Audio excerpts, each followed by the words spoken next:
Chapitre 1. Le bâton d'argent. En ce jour de Toussaint 1981, héritage religieux du christianisme, les vivants rendaient hommage aux disparus. Les cimetières se couvraient de fleurs, surtout des chrysanthèmes multicolores sélectionnés pour résister aux outrages de l'automne glacé et pluvieux. Le silence, propice à la prière ou au recueillement, régnait en maître. Les automobilistes londoniens retrouvaient leur civilité et s'abstenaient d'user de leur avertisseur sonore. Seul, dans sa vieille Austin Morris, modèle 1961, Orion ne dérogeait pas à ses habitudes et écoutait de la musique à tue-tête. Il tournait le bouton des stations FM jusqu'à satisfaction. Il pilotait son antiquité à 4 roues d'une main de maître, abaissait ou levait son clignotant à l'ultime seconde et changeait de direction avec nervosité. Il se moquait d'agacer les autres usagers de la route, car son rituel n'obéissait qu'à une seule règle, sa sécurité. En dépit de ses rouages vieux de 20 ans, le véhicule se pliait à son gymkhana et menait le policier du commissariat à son domicile en une petite heure et quart, soit une bonne demi-heure de trajet supplémentaire. Après tout, 72 heures de garde et d'interventions variées valaient bien quelques détours. Il donna un coup de volant brusque et contrôla ses rétroviseurs. Assuré de ne pas être suivi par un malfaisant aux intentions criminelles, il put enfin s'adonner à son activité favorite. Il trifouilla l'autoradio. Juste avant de toucher à la molette, il lança à la cantonade. « Vais-je traiter un gros dossier au commissariat ?» La station choisie au hasard balança « Another One Bites the Dust » de Queen. Le sergent Century lut une réponse éloquente dans le hit du groupe mythique. Il serait convié à enquêter sur une affaire d'envergure comme un meurtre, un carambolage, voire un crash aérien. De quoi montrer d'autres compétences que ses qualités de plongeur et de sportif accompli. Même si cela impliquait des souffrances pour autrui, il savourait cette éventualité à l'avance. Il tenta une nouvelle question, ciblant une prédiction plus pertinente. Avant tout, il vérifia l'avenue sur laquelle il s'engageait. La circulation était fluide, à défaut d'être clairsemée. « Un changement prochain pour ma vie personnelle ?» suggéra-t-il. Nouveau tour de bouton. Le programme jouait « Looking for Clues » de Robert Palmer. Une recherche d'indices hors du cadre professionnel ? C'est inhabituel. Comment dois-je le comprendre ? Clignotant, virage nerveux à gauche, et il déboula dans une rue marquée par un panneau frappé du nom de la ville. Little Winging. La nuit tombait, les citadins se faisaient plus rares, déjà réfugiés dans leur foyer. Il divisa sa vitesse par 2 à l'approche d'un carrefour très accidentogène. Une fois engagé, il reprit son manège, sur une tonalité plus affective, voire romantique. « Une femme pense-t-elle à moi ?» lança-t-il les yeux pétillants. À 25 ans, bâti comme un guerrier sparte, avec un visage imberbe, avenant, coiffé d'une cascade de cheveux bruns longs et bouclés, un sujet de discorde avec son chef, le jeune adulte ne laissait jamais la jante féminine indifférente. L'intérêt suscité chez les hommes n'était pas en reste. Son sourire désarmait plus d'un prévenu, et son regard émeraude forait les âmes avec bien plus d'efficacité qu'un détecteur de mensonges. Une femme éprise de lui, c'était le service minimum. « You Drive Me Crazy » de Shakin' Stevens illustrait le propos sans ambiguïté. Il explosa de rire. Quelle que soit la personne, il la rendait folle, sans aucun doute, même celle qui le connaissait comme sa poche. Elle fut l'objet de sa dernière interrogation. « Des nouvelles de la famille ?» questionna-t-il sans conviction. Un retour à la première station le glaça des pieds à la tête, au point où l'Austin fit une embardée. Orchestral Manoeuvre in the Dark jouait les dernières mesures d'Enola Gay. Ce groupe vivait un succès planétaire. Leur titre se consacrait aux bombardiers américains ayant largué la bombe atomique sur Hiroshima le 6 août 1945. Insensé. Terrifiant. Les siens risquaient-ils l'anéantissement ? Nouveau frisson. Il est 18 heures. Les informations vous sont présentées par Adrian Tucker. Aujourd'hui, un phénomène incompréhensible a eu lieu sur toute l'Angleterre. Des chouettes, des hiboux ont été observés dans tout le pays alors que ces volatiles ont des mœurs nocturnes. Les ornithologues consultés n'ont pas pu fournir d'explications logiques, mais supposent que ces concentrations inouïes sont liées aux pluies d'étoiles filantes visibles en plein jour, bien que les perséides soient déjà passés. Selon Peter Woodpecker, leader de la Ligue de protection des oiseaux, ces animaux ressentent une catastrophe naturelle à venir, comme l'imminence d'un météore ou une pression sur l'interrupteur cloua le bec du journaliste. Le conducteur n'avait aucune envie de gâcher sa soirée avec des désastres ou des balivernes. Ses collègues ressasseraient assez les informations au bureau ou sur le terrain dès les premières heures de boulot. Il atteignit la rue de Private Drive aux maisons mitoyennes, clonait et parqua sa voiture au numéro 7. Il coupa le contact, prit son baise en ville et sortit de l'auto. Il verrouilla les portières, actionna les poignets une demi-douzaine de fois de chaque côté. Sécurité, tic compulsif ou déformation professionnelle? Un peu des trois. Il posa les doigts sur sa boîte aux lettres et suspendit son geste. Il leva le bras, secoua la main et dit « Bonsoir, monsieur Dursley !» L'intéressé, occupé à houspiller un chat planté sur le mur de son jardin, ne lui rendit pas ses salutations. Était-ce à cause de son indéfinissable accent, de sa voix aux tonalités adolescentes, ou juste parce que son voisin était un indécrottable rustre? « Allez, ouste !» ronchonnait l'imposant patron de la Grunnings. « Abruti !» songea le policier, trop impoli pour me rendre mon salut, passe encore, mais agressif avec cette pauvre bête qui n'a rien fait, franchement. Ce crétin abyssal dépasse l'entendement. Mon bonhomme, si j'agitais ma plaque de flic sous ta moustache, tu changerais d'attitude et tu te tiendrais à carreau. Hélas, il était hors de question de lâcher une information sur son job. Prudence et vigilance étaient ses leitmotifs. Il renonça à obtenir un signe positif de Dursley, sourit face à la sérénité du chat tigré et introduisit sa clé dans la serrure de la boîte en zinc. Le postier avait laissé une missive la veille. Il s'en empara, lut l'adresse de l'expéditeur et se décomposa. Thames Water. La compagnie des eaux? Une facture? Il décacheta l'enveloppe. Il extirpa 2 lettres. La première, redoutée, redoutable, lui asséna un direct au foie. Il posa ses yeux dans l'encadré en pied de page. 450 livres sterling, pour 8 semaines de consommation. C'était juste pharaonique. La somme équivalait à son salaire mensuel. Il repoussa la douloureuse et parcourut le second feuillet. « Cher monsieur Century, nous relevons que vos consommations excèdent le cubage moyen d'un logement de type studio et d'une cellule familiale unitaire. » Il vivait dans un recoin au rez-de-chaussée de la maison des Browning et était célibataire, sans enfant. Il poursuivit. « Dans cette optique, nous vous invitons à adopter la mensualisation et à faire appel au service d'un plombier assermenté pour détecter une fuite dans votre installation. Cordialement. » Il enfourna les 2 feuilles dans la poche de son cuir, referma la boîte aux lettres et se dirigea vers la porte d'entrée. Un claquement le fit sursauter. Dursley venait de rentrer chez lui. Le chat, juché sur son perchoir, ne sciait pas, imperturbable. Le logement d'Orion n'avait rien de folichon. Monsieur et Madame Browning l'avaient aménagé avec le strict minimum. Une kitchenette miniature, avec un évier métallique, un réfrigérateur encastré, une plaque de cuisson électrique, le tout dans un meuble en formica. Tout était d'occasion, de 3e ou 4e main. La salle de bain, un mouchoir de poche, était composée d'une baignoire sabot étriquée, d'un lavabo et de toilettes. Hormis cet aménagement, rien d'autre à signaler. Ce n'était pas un meublé, avait précisé l'annonce. Orion n'avait qu'un coffre à vêtements et un matelas pliable qu'il roulait chaque matin pour le dissimuler dans l'unique placard intégré. Aucune télévision, commode ou literie. La décoration brillait par son absence totale sur les murs peints en bleu pétrole. La seule concession à la privation d'électroménager moderne, un téléphone à cadran, couleur crème, posé à même le sol. Le commissariat devait pouvoir le mobiliser en cas d'urgence.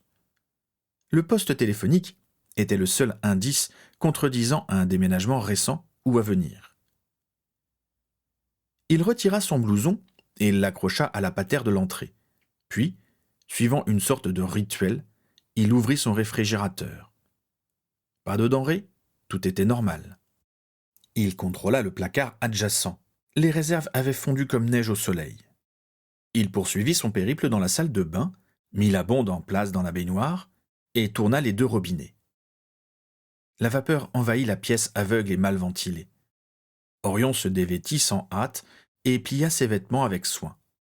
Il les déposa sur le bord de la vasque. Il se contorsionna dans le bain avec délectation et laissa l'eau couler jusqu'à plus soif. Lorsque le niveau idéal fut atteint, il stoppa les jets. Il soupira et sourit. Si ses collègues le voyaient, lui, un policier plongeur de l'équipe fluviale, immergé dans la Tamise 3 ou 4 fois par semaine, se satisfaire d'une trempette d'un hectolitre chaque soir, il le prendrait pour un fou ou pour un poisson. Il enfonça sa tête dans le liquide, et le monde du silence s'imposa à ses sens. L'isolation fit son ouvrage. Il se détendit. Les vicissitudes de la vie citadine s'estompèrent. Les secondes s'égrenèrent. La paix s'ancra. Ses paupières s'abaissèrent. Lorsqu'il rouvrit les yeux, le bain était frais, les murs étaient exempts de condensation. Plusieurs heures s'étaient écoulées. Un bruit venait de le tirer du sommeil. Il tendit l'oreille. Des murmures, venus de la rue. Il sortit de l'eau, s'empara d'un drap de plage aux couleurs rouges et blanches d'un célèbre soda, le noua autour de sa taille et rejoignit la pièce unique. Il coupa le plafonnier et se posta près de la fenêtre. Tiens, un relais électrique a sauté. Une partie de la voie est plongée dans l'obscurité. Il plissa les yeux et distingua 2 silhouettes en pleine discussion. Il perçut de l'inquiétude et de la sérénité. Tout à coup, le moteur d'un engin déchira le silence. Le bruit alla en croissant, comme si la source se rapprochait. Il y eut un crissement de pneus dû au freinage. Selon le ronronnement de la mécanique, c'était une moto 4 temps. Mais par où est-elle arrivée ? Se surprit-il à penser. Pas d'une des 2 extrémités de la rue, éclairée à outrance ? Un vrai mystère. Il concentra sa vision et les contours des protagonistes se précisèrent. Il n'en crut pas ses yeux. Les premiers, un homme et une femme d'âge avancé, n'avaient rien d'extraordinaire, hormis leurs accoutrements excentriques, vestiges d'Halloween fêtés la veille. Mais le 3e larron, descendu de sa monture, n'avait rien de standard. Il toisait dans les 3 mètres et quelques. Cet individu explosait le record de Richard Wadlow, américain enregistré comme l'homme le plus grand de tous les temps. L'inconnu était si massif que ses acolytes avaient l'air de poupées. Bon sang, je n'ai jamais vu un géant pareil, mais d'où sort-il ? Le jeune homme n'en revenait pas. Il capta des éclats de voix, des grognements. Il fut sur le point d'aller chercher son arme de service dans le holster fixé à son blouson, lorsqu'un détail lui fit changer d'avis. Il colla son nez à la vitre glacée. Le monstrueux bonhomme tenait un paquet dans ses bras. Il le déposa sur les marches d'une maison. Le policier frissonna et marmonna. « Que faites-vous ? Pas chez les Dursley ? Pas chez eux ? Non, ce n'est pas ce que je pense. On dirait un ange. » Il était prêt à sauter dans ses baskets pour en avoir le cœur net, lorsque le petit groupe recula et se fondit dans l'obscurité. Il expira et inspira. Il ressentit une vague déferlante de tristesse, d'abattement. Le titan en était la source. L'invasion émotionnelle le déstabilisa. Le motard fit pétarader sa monture, grimpa et disparut aussi mystérieusement qu'il avait fait irruption. Il ne restait plus que l'homme et la femme. Le policier le vit tendre le bras et recracher de la lumière vers la 12aine de lampadaires éteints. Quoi ? Mais qu'est-ce que...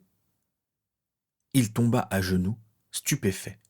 Le vieillard, accoutré avec une robe, manœuvrait un petit bâton argenté. À chaque pression, une boule lumineuse s'échappait de l'objet, volait vers l'éclairage public éteint et le réactivait. À chaque rallumage, l'objet devenait plus net. Il avait l'air d'un briquet de tempête, mais plus étroit et bien plus allongé.